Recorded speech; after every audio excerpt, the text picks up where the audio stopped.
80 की स्पीड तो कभी 100 की रफ्तार, 125 की स्पीड तो अगले पल 130 की रफ्तार वाली विपर्जॉय से कैसे बचा गुजरात? महातूफान के महाविनाश को किसने टाला? अरब सागर में उठा समुद्री राक्षस हिंदुस्तान के सुपर हीरो के सामने हो गया ढेल।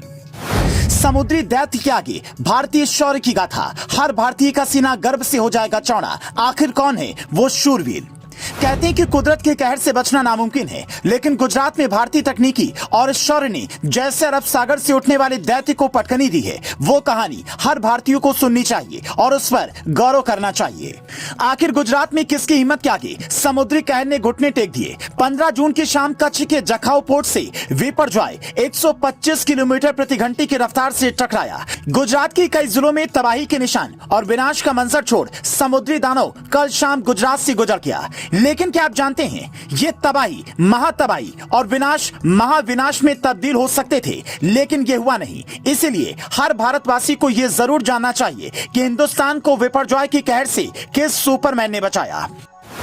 ISRO Indian Space Research Organisation ही वो सुपरमैन है जिसने विपर्जॉय की तबाही को महातबाही में तब्दील नहीं होने दिया। आपदा और हिंदुस्तान के बीच इसरो की दीवार खड़ी रही। 6 जून से ही अरब सागर में उठ रहे विपर्जॉय की हर चाल पर थी इसरो की सैटेलाइट की नजर। समय रहते विपर्जॉय की तूफानी ताकत को इसरो ने समझ लिया। इसरो के 2 वेदर सैटेलाइट्स इनसैट 3D और इनसैट 3DR ने किया कमाल। इसरो ने विपर्जॉय की पल पल की रिपोर्ट गृह मंत्रालय में भेजी। पीएमओ और अमित शाह एक्शन में आए। समय रहते गुजरात सरकार को दिशा निर्देश मिले। रेस्क्यू टीमें प्रदेश भर में काम में जुट गई और लगातार प्रशासन मुस्तैद रहा। साइक्लोन पर मुस्तैदी का आलम यह रहा कि पीएम मोदी और अमित शाह पूरे हालात की लगातार मॉनिटरिंग करते रहे।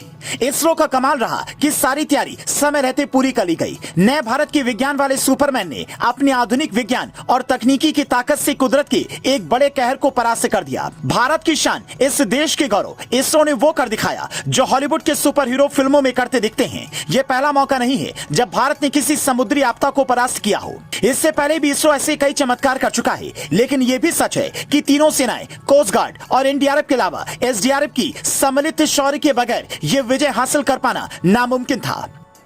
1,08,000 से ज्यादा लोगों को सुरक्षित स्थानों पर पहुंचाया गया, जिसमें 10,918 बच्चे, 5,070 बुजुर्ग, 1,152 गर्भवती महिलाएं शामिल हैं। तूफान के बीच फंसे 50 लोगों को एयरलिफ्ट किया गया। द्वारका में कोस्ट गार्ड ने समुद्र से 50 लोगों का रेस्क्यू किया। जियो, बीएसएनएल, वोडाफोन जैसे सभी 743 टावरों को पर्याप्त पावर बैकअप रखने का निर्देश दिया गया। कुल 1005 मेडिकल टीमें काम कर रही थी। प्रभावितों के लिए 504 एम्बुलेंस मैदान में रही। इसके अलावा संभावित प्रभावित क्षेत्रों में 3,851 क्रिटिकल बेड की भी व्यवस्था की गई। अस्पतालों में 100% डीजल जनरेटर की व्यवस्था की गई।